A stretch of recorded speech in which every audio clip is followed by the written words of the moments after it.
Let's fill out the Minnesota ATV bill of sale together and do it in a way that holds up when it's time to register the ATV and transfer the title. Start at the top with the date of sale. Then the seller's details.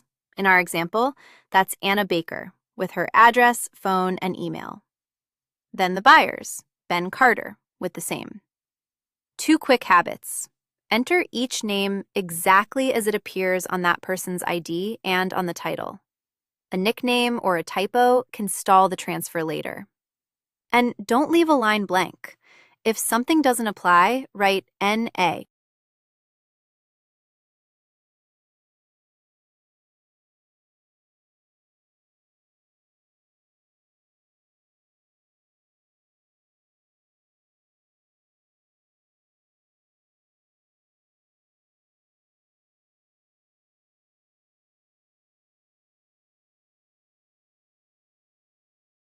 Next, describe the ATV, the make and model and the year.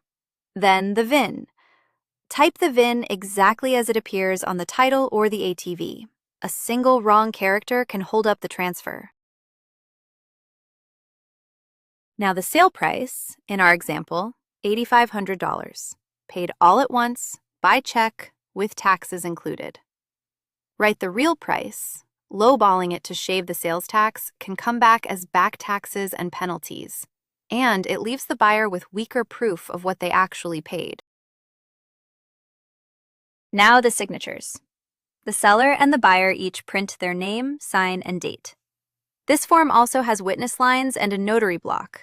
Use them only if your state requires it, or add a witness for extra proof. Then make 2 copies. Each side keeps a signed one.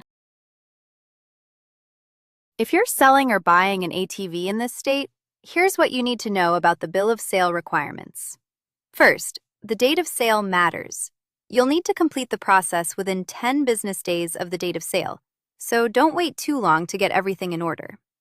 When it comes to signing, both parties will need to handle the signing of the certificate, so make sure everyone is present and ready to sign. Now for the title. The seller is required to transfer the certificate of title to the buyer. This is a key step, so don't skip it.